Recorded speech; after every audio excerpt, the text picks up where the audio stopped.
Tengo 82 años ahora.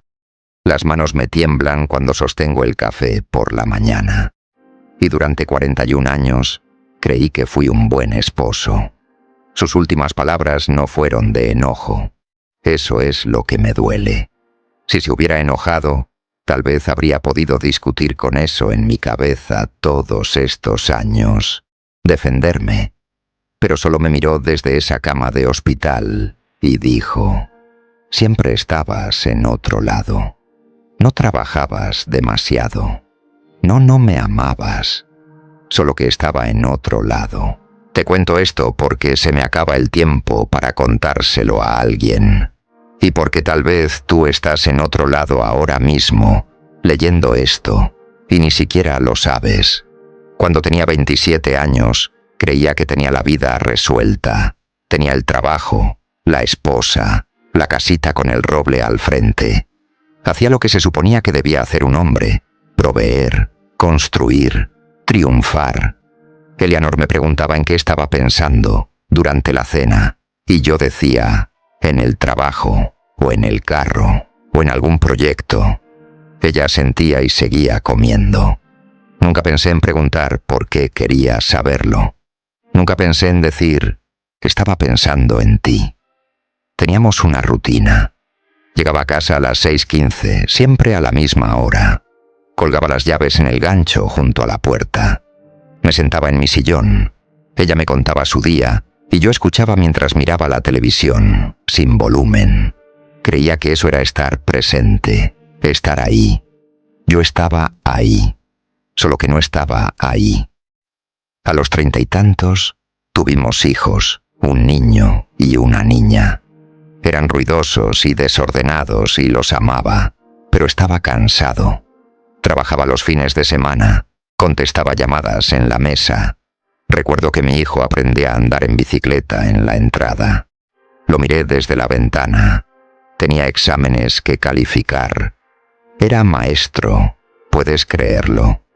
Les enseñaba a jóvenes sobre historia, sobre lo que importa, y vi a mi propio hijo aprender a equilibrarse en 2 ruedas desde adentro de la casa. Me dije que estaría ahí la próxima vez. Siempre hay una próxima vez, pero no la hay. Solo está el tiempo que tienes, y luego se acaba. Mi hija tocaba el violín.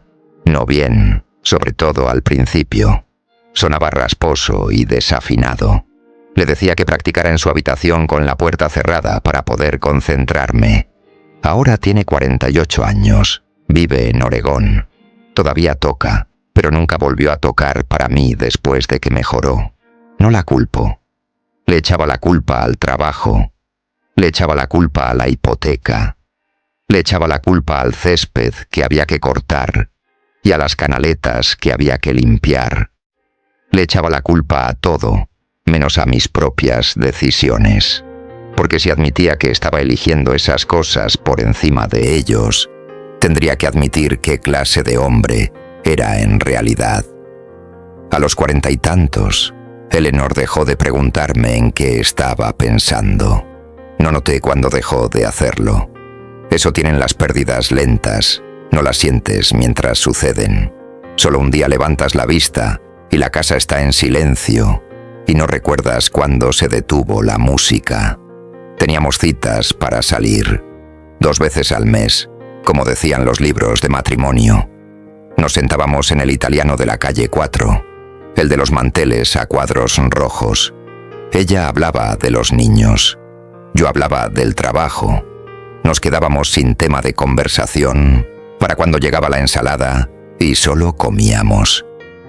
Creía que eso era normal. Creía que eso pasa después de 20 años.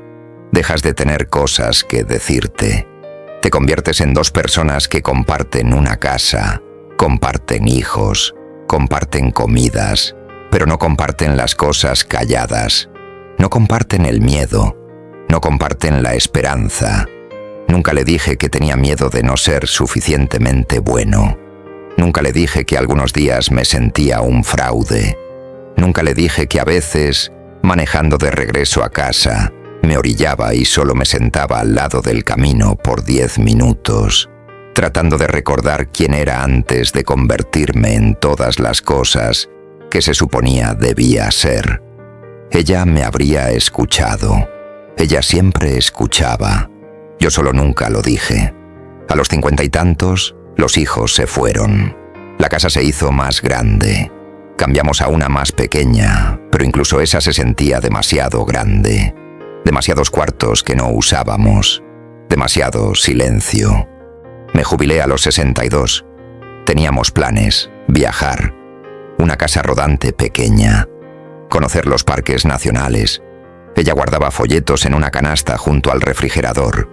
Yo seguía diciendo, el año que viene, déjame terminar este proyecto de consultoría, déjame poner las finanzas en orden, el año que viene.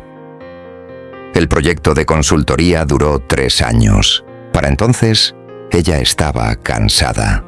No enferma, todavía no. Solo cansada. La energía que teníamos a los 40, las ideas que teníamos para después de la jubilación, se habían desvanecido. Ya no hablábamos de la casa rodante. Los folletos siguieron en la canasta. Una vez le pregunté si quería reservar algo. Un viaje de fin de semana, tal vez a la costa. Ella dijo, ya veremos. No insistí. Me dije que había tiempo. El diagnóstico llegó a los 71. Ella tenía 69. Cáncer de páncreas. De ese que no te da años, te da meses. De ese que hace que todos esos años que vienen que prometiste suenen como una broma pesada que te hiciste a ti mismo. Me jubilé de verdad esa semana. Me entregué por completo a ser su cuidador. De repente estaba ahí para cada cita, cada medicamento, cada noche larga. Hacía llamadas. Investigaba tratamientos. Me sentaba junto a su cama y le tomaba la mano. Ella me dijo, no tienes que hacer todo esto. Y yo dije, quiero hacerlo. Ahora estoy aquí. Sonrió. Era una sonrisa amable, pero había algo debajo que no entendí sino hasta después. Dijo, ya sé que estás aquí. No me alegra, no esperé esto. Solo, ya sé que estás aquí. Como si hubiera dejado de esperar algo diferente hacía mucho tiempo, y mi presencia ahora era solo un hecho, no un regalo. La última conversación no fue dramática. No había tormenta afuera, ni música emotiva como en las películas. Era martes. La enfermera acababa de irse. Eleanor estaba recostada sobre almohadas, mirando por la ventana el abedul que plantamos cuando nos mudamos. Ya estaba alto, más viejo que nuestros hijos. Ella dijo, ¿te acuerdas cuando plantamos ese árbol? Dije que sí, me acordaba. Ella dijo, hiciste el hoyo muy poco profundo, te dije que necesitaba ser más hondo. Me reí. Era joven, creía que lo sabía todo. Ella se quedó callada un momento. Luego se giró de la ventana y me miró. Me miró de verdad, como solía hacerlo, antes de que la vida se volviera ocupada y olvidáramos cómo.